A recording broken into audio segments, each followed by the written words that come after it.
Hi, everybody. Tim Hughes here, CEO and co-founder of DLA Ignite. With me today is Matt Edmundson.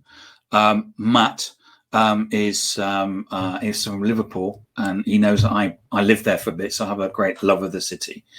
Matt is a serial entrepreneur because he runs loads of companies, and we will get into that in a moment. But before we go any further, Matt, tell people where they can get hold of you. Well, sure. Hi, Tim. Hey, everybody. Thanks for having me on the show.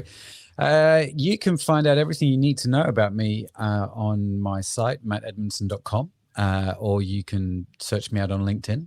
Just search for Matt Edmundson on LinkedIn.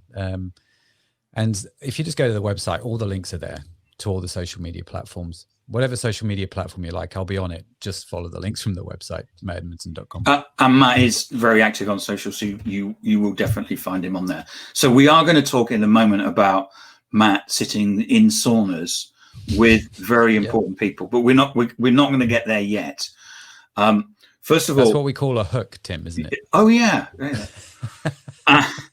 And what we do is what we actually get Matt to do is talk about that sauna thing. But Matt, give us an explanation in terms of what it is that you do right now. Sure. So currently I have 4 companies, and I won't bore you into the details as to why I have 4 companies. I just have 4 because it's a nice round number. Well, it's less than 5, isn't it? Yeah, it is. Yeah, and it's, I can count them on one hand is always helpful. But the common thread or the common theme amongst everything that we do is digital, specifically e-commerce. So we have e-commerce businesses where we sell products online, like beauty products, as you can tell. We have e-commerce web agencies. We have e-commerce services. We do e-commerce coaching and consulting. The thread is e-commerce, and that's what we do, and that's what we love, and we've been doing that for a while. And for those people watching, Matt has lockdown hair, as it's called. Yeah, COVID hair. Yeah, COVID hair. Yeah. But you told a lovely story about how in the early part of lockdown there was a local small business, just a corner shop, as we call it in the UK, and he was saying he was going to have to shut down. And you said, "Well, why didn't you get a website? Yeah, if you put a website up, people can buy the stuff online." And he went, "Oh, that's interesting. How'd you do that?" Wow, actually, can I do that? Is that easy enough to do? Yeah. And I guess you've had a lot of those conversations recently. Yeah, it's been, I don't know about you, Tim, but I've found that during lockdown, it's probably been the busiest time of my life in terms of actual work. And a lot of the conversations that I've been having with a lot of people is like, how do I get my business online? Whether it is the corner shop, the shop on the corner. I always think of, what was the guy's name? Arkwright from Open All Hours. Do you know what I mean? That kind of guy. Can he put his shop online? Yes, he can. So a lot of those kind of conversations, as well as, the big pharmaceutical companies and how they do it and all that sort of stuff. I've been really fascinated with like the shop around the corner getting themselves online. A lot of work around that, and it's been really great fun. Yeah, really good fun. Good. And so the sauna story. So Matt, when we did the prep for this, Matt, we get to the end of the call and then said, Matt says, "I've got this story." And I said, "Oh, what's that?" He said, "Well, I've actually been sat in the sauna with a whole bunch of celebrities or famous people, and I've been on their private jets." I said, "Oh, that's really interesting." And he said, "Yeah, that's kind of like there's a common theme to that about that and podcasts or the Undiscovered lead generation tool that we're going to talk about today." Yeah. So why don't you share with people the sauna story?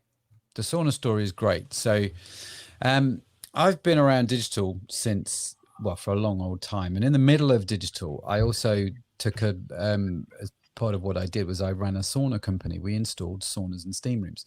And we imported the saunas and steam rooms from Germany, right? And they were high-end saunas and steam rooms. They were not cheap. They were crazy expensive, but they were just stunning and beautiful. And I would spend a lot of time, drawing and designing health spas.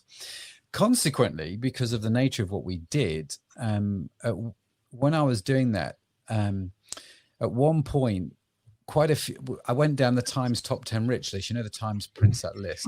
Most of those guys were on my mobile phone. because I was either doing a project for them or I had done a project for them. In fact, in my kitchen, I often joke, there are some speakers in the ceiling in my kitchen, some really nice Bose steam-proof speakers that came out of a steam room that I took out of a very famous person's house. And they're in the, do you know what I mean? We recycled, we reused.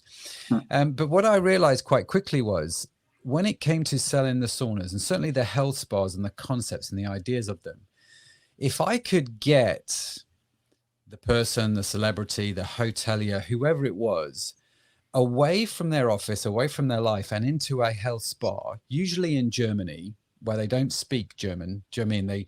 All they can do is really talk to you. You'd sit in these saunas, in these steam rooms with these people, and you would be there for a good day or two, checking out different health spas, and you would spend 6 hours a day sitting around health spas with them.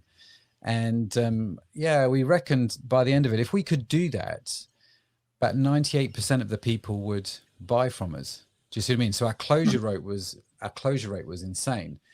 And so we changed our sales But you had process. to spend a lot of time in terms of investing in the sale, but you got a high closure rate. Yeah, massively. And so it changed our business process. So our brochures, our website, our emails, our sales patter, when the value of the contract was going to be over a certain amount, say, I don't know, 100 grand, then actually the sales process first and foremost was about getting them to Germany. And so that was the first sale. Once we got them to Germany, then we could sell them the concept. And then it was a case of, okay, now they've got the concept, it's just designing something that's going to work for them, if that makes sense. Yeah. And so, yeah, that works super, super well. And so some of the stories we have with some of the people, I can't share, obviously. Of course not. It's a bit just hysterical fun and laughter in the saunas and steam rooms of Germany, because in Germany, what was always fascinating is nobody wears any clothes in Germany. I wasn't going to go. Yeah, go on. I wasn't going to ask you the question, but yeah, in Germany, everyone totally start raving naked. Yeah, and so when you're sat with somebody but naked in a sauna, they feel like they know you. Do you know what I mean? And don't get me wrong, there's nothing untoward about it. It's just the way it is in Germany. And after about 5 minutes, you're kind of used to it, and it feels natural and it feels normal and all that sort of stuff. But the bottom line is, you are there with these people in your birthday suit, as God intended, chatting about saunas and steam rooms and their families and their life. I got so much business advice in those saunas. It's unreal, the stuff that I learned, let me tell you. Been fantastic, which I've used over the years, trust me. But yeah, really great times, really great fun. And my business partner tells a story about, he used to run a high-end hi-fi shop, and a guy came in. It used to be opposite Harrods, and a guy came in and said, looked at it and they demoed it, and they said, yes, that's really nice, I'll take it. And he said, it's £120,000. And he said, yes, I know, I want two. All right. We'll be around on Wednesday. And you know, there are people that are like that, and they actually went on his private jet to Sweden or something to install one of them.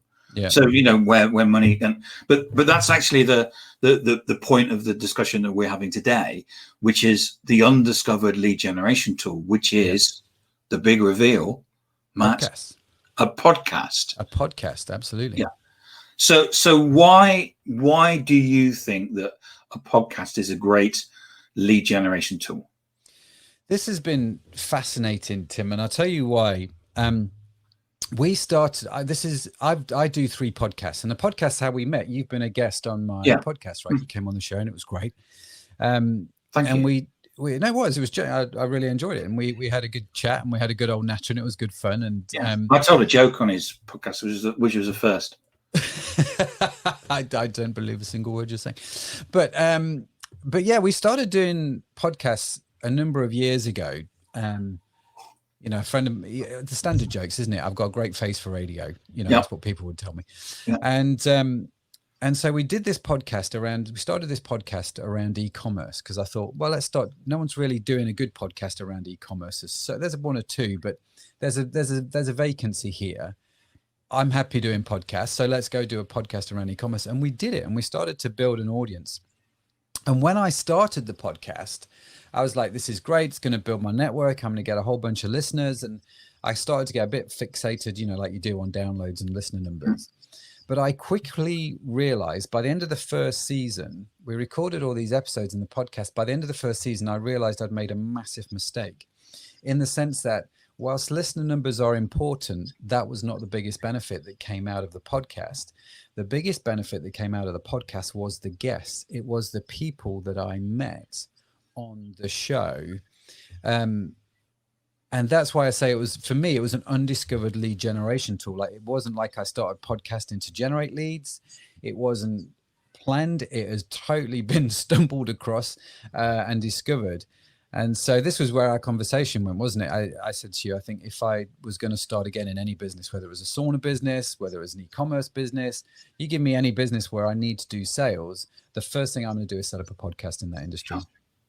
Yeah, so when I first started, I interviewed all kinds of social media celebrities, Mark Schaefer, Mark Hunter, the big sales guru, and they're brilliant. They're professional, and they're wonderful people, and it's great spending time with them, and you do learn a lot.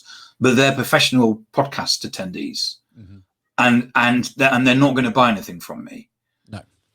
And so what I do now is, I don't, you're not going to buy anything from me, but what I try and do is I get interesting people on, because I want to have a conversation. But there also can be, I will go into accounts. I've got a couple of people coming up who I'm interviewing because I want there to have visibility within that company. Yeah. So in terms of your guests, what do you do in terms of guests? Because one of the things that you told me that you were doing was you go, right, I want to get into that account. I'm going to interview somebody from that account. Yeah. And if I back up maybe a little bit, the reason why this is so powerful, and just tying it back to the sauna story, it's the same principle. What I discovered was, if let's say, I'm going to give you a ring, Tim, and call you up and say, hey, it's Matt from, Matt's web company. Do you want to buy a website? You're going to go, no, leave me alone. Like 99.9% of the time, it's a really hard thing to do, is to do all that cold calling. Whereas if I think to myself, actually, I'd really like to get connected with Tim, either do something with Tim or Tim's network. It's in that industry where I think I could do some really good stuff. I'm going to call you up and say, Tim, listen, instead of trying to sell you something, I'm going to call you up and say, hey, Tim, fancy being on the show. We've got this podcast where we talk to these kind of people. We think you'd resonate and do really well with our audience. Would love to chat with you. Well, you're much more likely to say yes to that, right? Because without being too crude, most CEOs and business leaders have egos the size of football pitches. And so if we can inflate those egos, if we can stroke them by saying, come and be a great guest on our show, we think you'll be awesome.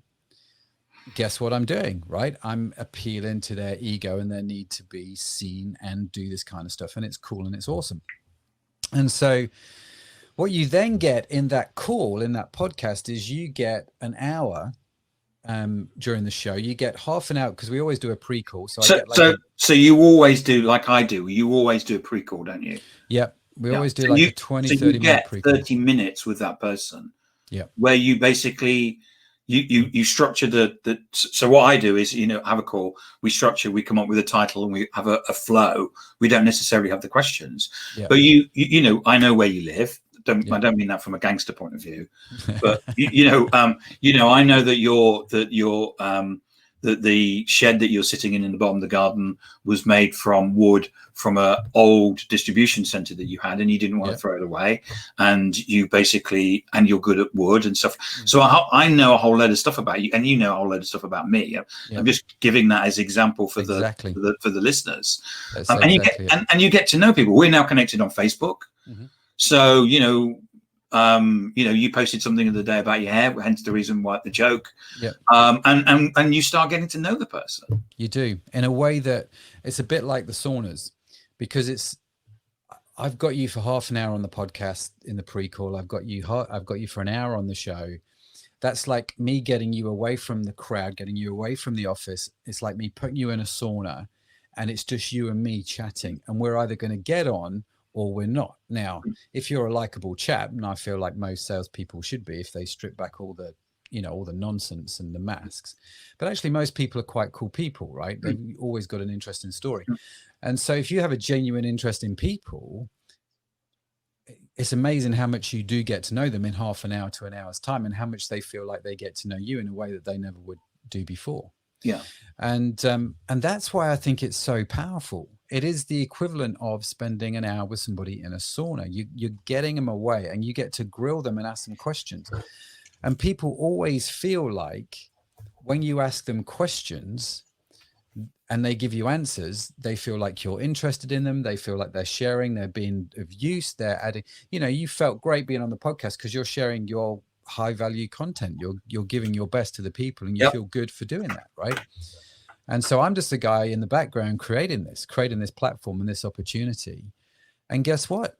It's insane access to you in a way that I would never have got. And this is why I say I'd always go do the podcast, because I would target the guests and I go, right, who do I want on my show? Let's go get them on the podcast, and use that as a way to start to connect with people and start to build my network in a way nothing else can.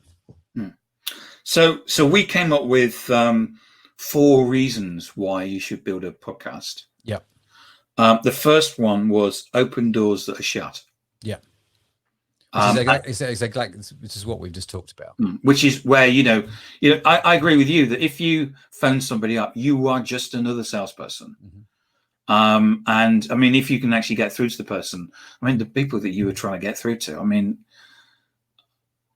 you must be a bloody good cold caller if you were getting through to the Times top 100 people and they were taking your calls, because normally they have people to answer the phone, don't they? Yeah. Sorry, Matt. I was going to say they were calling me at that point. The next thing is it builds a network. Yeah. Why is a network important to Matt? So it builds my network, right? So if I'm in an industry, so I'm in the e-commerce industry, and it is important for me to obviously build my network in that industry with my competitors, with my suppliers, with my customers, because the bigger my network, the more chance I am going to have to make sales. I mean, it's not rocket science, right? You've got, the more people you know, the more people you can talk to, the more people will buy what you do. And as your network grows, your business grows and establishes with it. And so, again, with the way the podcast works is it grows your network with key influencers. It grows your network with, good people in your industry that would otherwise maybe take a long time to get to connect with. Does that make sense? It does. I think one of the things that I quite often people say to me is, they want a magic bullet in terms of how do you get more people to accept connection requests on LinkedIn, for example. And one of the things that you can do is to be connected. When they look at the mutual connections, if your connections are people who are influencers, then they're more likely to connect. If they go, wow, he knows Brian Solis, he knows Tim Hughes, he knows Adam Gray, he knows all of these people, then he must be a good person. I'll connect. Yeah. Apart from the fact that obviously the more people that see your content, it's know Matt, like Matt, trust Matt. Where will if I know, like, and trust Matt, and I want advice on e-commerce, there's only one place I'm going to go. Yeah. Which is you. Yeah. Because people buy from people they know, like, and trust. Yeah, exactly right. The next thing is about that we came up with was build credibility and expertise in an industry. Yeah, that I think is crucial and important. So let's say you want to do something in e-commerce, and you are like, well, who do I go ask? Well, you come to me because you know me, but also because you think I'm able to answer your question. And hopefully I've built up enough trust with you whereby not only do you feel like I'm capable, but if I can't help you, you feel fairly confident I'm going to be able to point you in the right direction. Do you know what I mean? And put my hand up and say, can't really help you with that, Tim, but this guy over here is brilliant. Talk to them, right? And so if I've got the network, I can do that. But credibility and expertise are so important, because you want to talk to people who are credible. You want to talk to people who are experts at something. because that's what we do in business, isn't it? We want to, who can help me with this? When I have a plumber come around my house, I want someone who's credible and good at what they do, right? Because I only want to call them once. I don't want it to leak again. And it's the same in business. And so the thing about being the host of a podcast without doing anything else, it already gives you credibility. Years ago, it used to be you had to write a book. Do you remember the whole "let's write a book" phase? Yeah, I did it. Yeah. And so we've all written a book, right? So we can all say, "I'm an author." The truth of the matter is, it doesn't mean anything, but the amount of credibility you get just from by using that word "author." Well, you used to. I mean, every man and his dog's an author on LinkedIn. There's 250,000 people on LinkedIn who say that they're best-selling authors. Yeah, there you go. And 249,000 on Malayan, but let's not go there, right? But it's a bit like I don't know if you remember when you were in Liverpool, and it may be the same way you are now. But whenever you drive around Liverpool and there's a new apartment block put up, a new flats, some more flats being built, they're always luxury. Yeah. Every single block of flats is a luxury block of flats, and I'm like, it's an overused word, right? Anyway, I digress. So yeah, it's that kind of, by saying I host a podcast and we've got this show and we want you to be on the show, automatically that gives you a level of credibility and expertise in your industry before you've even done anything, right? So the assumption is Matt's the guy that hosts that e-commerce podcast. He must know what he's talking about when it comes to e-commerce, because he's doing a show in it. Do you see what I mean? Yeah. And I think sometimes I'm kind of going back one, but I agree with you. There's also that I think some people don't understand the power of networks. The fact that for the first 3 years of us as a business, we didn't have a business plan, and the reason why we didn't have a business plan is things would just turn up. So I went on a podcast. Doyle Buehler he's a Canadian, but he's currently living in Australia. I went on his podcast in the April of 2017. In July of 2017, our first reseller came to us, and he wasn't a reseller at the time, and he came to us and said, "I'd like to resell your programs. Have you ever done that?" And we went, "Oh no, we never thought about that." And things just turn up. I got just before I came on, this guy sent me an article. I don't actually really know who he is, and I don't really know why he sent me this article, but it's just the fact that these things happen. And just like in sales, some of them turn into, we turned our business, from Thomas, we turned our business plan into having resellers. I mean, I don't know what this person is who's sending me this article, but these things turn up, and sometimes they're good and sometimes they're bad, just like any sale. And that power of building your network, and that power of being seen and being visible, I think is really important as well. It is massively. Be seen, be visible, be heard, and that credibility, and that other thing that you said about one of the things, that mistake that people make is that they think that a network, if I see Matt, I've got to sell him something, because we're taught that we have to sell. But actually, Matt, we all know that when we go into organizations, the person you're talking to may not be the person you're going to sell to. They say, "Look, I'm not the person you need to talk to. You need to talk to Steve. Steve is the person you know."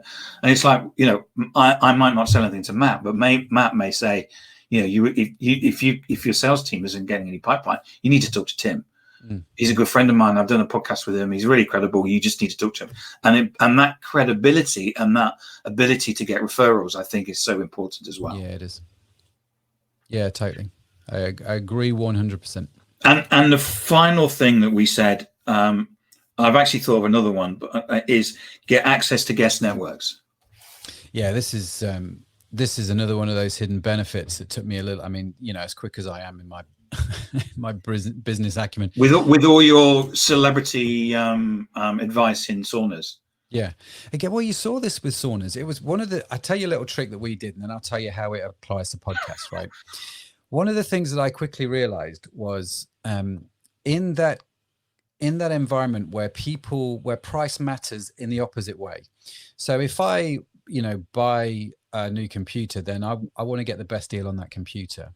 There comes a level, I think, of income and wealth where actually your thinking shifts, and you say it's not about getting the best deal, it's about paying the most money.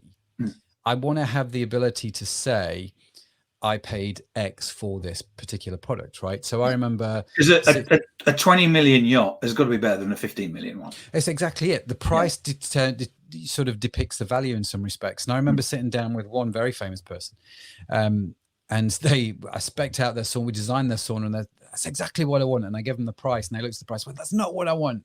And I'm like, goodness me, I thought. And so I went away, redid it, came back, and they were like, yeah, that's what I want, and showed them the price. No, that's not what I want. The third time I twigged, and I changed the specification again, changed the design, but I added an unnecessary amount of cash to the price, justifiably so. I wasn't just trying to rip them off, but I thought actually what they want, what I finally figured out, they don't want a 30 grand sauna. They want a 60 grand sauna. And they just weren't going to verbalize that. And I had to figure that out. And so once they saw a piece of paper which said 60 grand on it, in fact, this one was 120, but that's another story. They went, yeah, that's exactly what I want. Yeah, we'll have that. And I'm like, oh, okay. And so this price thing and this specification thing matters. And so, so when it came to saunas, and you kind of had to have that in mind, one of the things that became obvious to me was it's kind of like the bragging rights thing, right? So they would invite their friends around, and they would sit with their friends in the health spas, which we designed, and they would say, oh, it's amazing, it's lovely. So what we did was we gave every client a coffee table book of their health spa journey, for want of a better expression. Oh, wow. So what we did was I would design the health. I mean, I did all the health spa design, and it was just, and so we took those original designs and those concepts, and we put them in a coffee shop book, along with, we wrote some text about it. We put photographs, from the builders. We'd give the builders cameras, and they would take photographs as the thing was being built. And then we had a professional photographer. They would go in and they would take like final photographs of the entire thing. And we put it together in one booklet, and we give the client at the end of the project this booklet. It would cost us a fortune to get it made. Do you know, it was one of the best sellers tools that we ever developed, because their friends would come around and they go, oh, just read this. This is, look at what do you know what I mean? And they'd like look at the story, and they'd show them the pictures, and they're like, man. So then once they're going through the coffee book, because we're making the whole thing about the client, they're automatically picking up, well, these guys really care. Do you know what I mean? I like their process, they're understanding how to do design and all that sort of stuff. And so the coffee table book was a fascinating thing. Now, this ties in beautifully with the podcast, because what you're doing is at the end of the podcast, you and I, we record the podcast, we'll record this today. You're going to send me the YouTube link. Conversely, when our podcast goes live, I send you the YouTube link. I send you the podcast link. What's the first thing you're going to do?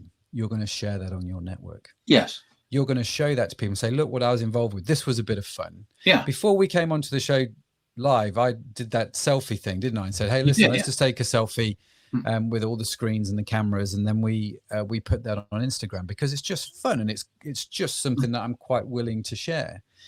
And so the podcast, but it's also validation of the fact that you're an expert.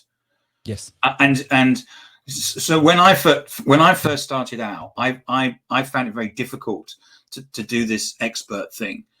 But my business partner Adam said people buy expertise. Yeah. Going back to your story, and your booklet, it's like these people know what they're talking about, and by sharing this on.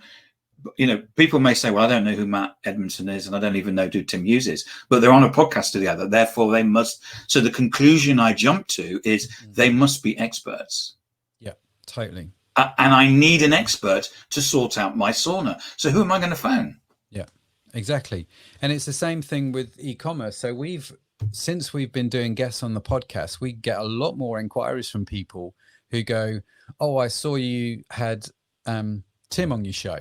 And because you've shared it out to your network, they know you. And because you shared it, guess what? That's given me instant expertise and credibility from you. I've not had to do a single thing, but because you've reposted that information, everyone in your network's gone, Tim thinks this is a cool guy, right? Otherwise he wouldn't be sharing it. Yep. Therefore, I trust Tim. Therefore, conversely, I trust Matt. And so I get access, not all the time. I never insist that guests share stuff on their network. But the truth of the matter is 99.9% of guests do, and they will quite happily share stuff on their social media platform. We had one guest on the show. It was just brilliant. I was like, this is just awesome. This is totally what I do. We went away and we found some guests who we wanted on the show. And we had this one company who is like an industry body. Do you know what I mean? And they had a mailing list of 10,000 people who are people that I would want to connect with, right? There's no way I was going to pay them to get on their email list or advertise on their website. So what I did was I went onto LinkedIn. We found out who the different people are in the organization. And we're like, right, let's go get that person on the show because I think they'll have something to say. You get them on the show. We do the pre-call. We talk through what we're going to talk about. They went away and then talked to their whole marketing team about the show and what's coming up. Their marketing director called me up and said, oh, well, we understand such and such a person is going to be on your show. Yes. Awesome. What are you going to talk about? Well, we're going to talk about this, this, and this. Does that work for you? And they're like, that's fantastic. Would it be okay? They asked me this. They said, would it be okay if you gave us the links afterwards? Because if it's all right with you, we'd love to share this in our email and put it on our social media links. And I'm like, if it's all right with me, yeah, you want to share for free with your 10,000 people on your email list, an hour-long video of me talking to your boss, making him look good. But by conversely doing that, I'm looking like an expert and a cool guy sat in the background. Are you serious? And it was just really fascinating to me because you get access to their networks in a way that I would never, ever have had access to that network before. And I totally agree. And the final thing is about CEO visibility, which is the one that I just thought of. Okay. Which is about CEOs getting on social. Yeah, it's a big deal. I mean, what do you think? You're a CEO. Why should CEOs be on social? I think more and more brands are realizing that they have to stand for something. They have to be visible and they can't be nameless and faceless. And this has been one of the big shifts, hasn't it, with digital and social media, is actually a lot of people have now started to sort of put themselves out there. And so I think this applies for any leader of any organization. They have to be out there. They have to be the public face of their organization. So, you know, for example, I get all the time questions from people like, can you review my website? Is a common question. My website's not making any sales. Can you have a look? So we go on the website. Sure, have a look. And the website is faceless. It is dull and boring. It's beige. It's this. I would not be able to differentiate it from 10,000 other websites. Yeah. Do you know what I mean? It's just the same as every, and that's not to do with design. That's not to do with colors or fonts. That's to do with the fact that your picture is not on that website, that you don't care enough to be on it. Do you see what I mean? And so you take something like the beauty industry, probably the most competitive industry online. You are never going to win by setting up a website and putting your homemade beauty products on that website. You know, 1 in 10,000 people will strike gold, but the other 9,999 won't. So what have they got to do to differentiate themselves? I think they have to give their brand a voice, and they have to do that in a way that works well. So we've just launched, I think she commented, do you remember Jo? She was commenting on the show when we were doing it. We've just launched a website this week with a lady called Joanne Jewett. Now, what I've done here is I've realized I can't do makeup. You know, we've launched a makeup site. There's no way I can be, you know, the driving force behind that brand. People just wouldn't buy it. So we partnered with Jo. We've not hired her. We've partnered with her. We've done this project together. So just so people know that when Matt interviewed me, Jo basically was watching and she started asking questions. That's right. Yeah. And in the end, it became like this 3-way discussion between Jo, because Jo would go, ask Tim this, ask him, and then she connected with me and on LinkedIn and stuff. Yeah. So she actually did the makeup for Princess Diana. Yes. Bette Midler, Barbara Streisand, you name it, Madonna. She has been a celebrity makeup artist to just about everybody. And she does this sort of makeup tutorial stuff. And so how do we sell makeup? We get someone like Jo We pick a niche market, someone in their 50s and 60s, and she is on social, she is on the website, she is the brand, she is the voice of that, and people will buy her. Do you know what I mean? They either like her or they don't.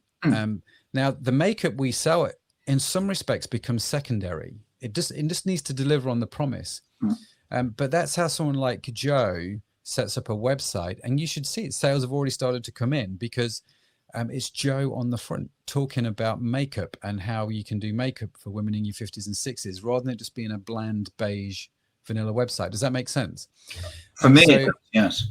I would just say you're right. CEOs have got to build your network. Yeah, you've got and to get out there in the public, and they've got to be visible as well. Yeah, because and approachable. People need to feel like they can connect with you. Yes, I mean you always need to have CEOs is a lonely job. Because you don't necessarily have, I remember going to sales meetings when I was a salesperson, and then you come out of the meeting and you go, that was shit, wasn't it? You were all like phoning each other up saying, and then as soon as you became like the manager or the director, you come out of the meeting and you realized that there was no one to phone up. Yeah. And it's actually quite lonely. And from a CEO perspective, but you've got to be out there and you've got to be visible, you've got to be if someone doesn't like something, then they need to be able to come to you and escalate it. Yep. And don't be afraid, because often you'll find that if you deal with it, they'll actually turn into a customer for life. Yeah, they will. They will, very much so. I remember, and forgive me if I'm just going on, Tim. Just let me know. Go on, Matt. We agreed at the beginning that you could carry on. I remember very early on when we started out doing the website, and we had a guy who worked for us called Greg, and Greg was awesome. He was doing the customer service, and I've always been a big fan of you run a values-led organization. And so what I mean by that is once the staff and the team understand the values and they're connected with them, actually you can give them a lot of autonomy. You don't need to manage them an awful lot. And Greg was one of these guys. And we said, listen, the only rule for customer service is give the customer the service that you would want if you were in their situation, right? That's your plumb line.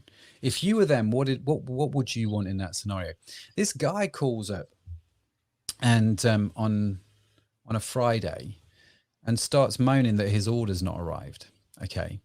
And so Greg, being Greg, because was just fantastic, is still a fantastic guy, starts saying, the guy says, listen, but you only ordered this yesterday. In other words, and you didn't want the next day delivery option. You wanted the free delivery, which is 2 to 3 days, right? So Greg could have just left it there, but he didn't. And he's like, why is this, why is this bothering you? Why is this such an issue? And the guy tells him this story about how he forgot it was his wife's birthday at the weekend. He ordered this stuff, hopefully to get it on the next day so he could wrap it and give it to his wife for a birthday the next day. And now it wasn't going to arrive in time and he was going to be in the doghouse, right? Greg is a married man, right? And so he fully appreciated what this guy was going through and is like, no bother. He goes to the warehouse, packs the order himself, right? He puts in the order a box of chocolates, has that wrapped, gets a card, gets everybody in the warehouse to sign a card saying happy birthday to his wife, right? Throws some extra goodies in the box and ships that box out on a next day before 9 o'clock Saturday delivery. There is no more delivery more expensive than a pre-Saturday 9 a.m. Now, he didn't come and ask me about it, didn't tell me about it, just did it, right? Cracked on and did this. The next thing I knew about it, and this is coming back to your comment, Tim, about people need to be able to get hold of you. This guy then, he searches me out. He wants to be able to connect with me. And because it's easy to connect with me, he's like, he gives me a ring, gets a hold of me, and he goes, I want to talk to you. And I'm like, okay. He is practically in tears on the phone. He cannot describe the joy that he feels because of what Greg did for him. And he felt like he needed to tell me this. And I was super grateful. And so it's not always bad stuff, they tell you the good stuff as well. And so I got off the phone. I figured out that whole order, I lost like 30 quid on by the time we'd accounted for profits, but the loss of profits with having to pick up the old stuff, send stuff out on a Saturday. But I didn't care, because do you know what? Who still buys from me all these years later? That guy. Yeah, I'm sure. Yeah. Well, his wife does. Do you know what I mean? But it's one of those, isn't it? Where, and every year he'll buy his wife a present, and guess what? And it's just, so being able to get hold of you, people feeling like they can talk to you as the boss, as a CEO, is so critical. So critical. I agree. Matt, it's at 40 minutes. So, oh, wow. That went quick. It does go quick. Yeah, I know. I mean, it's been really insightful. I mean, I'm glad I had you on. I mean, the sauna story has gone on and on. And I think it makes a great metaphor in terms of, the importance of running a podcast and how you can actually use it to get business. Yeah. And I would just say to your listeners, if you are in an industry and you are in sales, seriously look at this idea of setting up a podcast. It's easy to do. Just go onto YouTube. They tell you how to do it. You do not need expensive equipment. You can do everything from your mobile phone or your laptop, right? And just get started, and ask people that wouldn't ordinarily have opened the door to you. Just invite them onto your podcast and see what they say. We'll come on. Yeah. Just give us a ring. Come on your show. Contact us. We'll come on. Yeah, absolutely. We'll be your first guest. I'm often the first person on someone's podcast. Yeah. So I'm more than happy. Yeah. Yeah. No, totally. And I would just implore, give it a go. You can do it. It's easier than you think. Do me a favor. Let me know the stories of the doors that it's opened. Yeah. And give us the feedback. I mean, the only thing that's stopping you is your own conversation in your head, which is saying that you can't do it because you say, well, I haven't got a podcast. Well, you've already got 2 guests already because Matt and I are going to come on. So you've already got a platform. Yeah. So what are you waiting for? Easy as. And then we'll just tell you at the end, if you like, where we think you can make it better, easier. Just learn from us. We'll tell you how to do it. It's no problem. No, not at all. Thank you, Matt. And I do hope you get your hair cut. You and my wife hope I get my hair cut. It's it's one of those where it's just so long. I'm just used to it being short. It has been in lockdown. It has actually been good to have a haircut like this. I just got.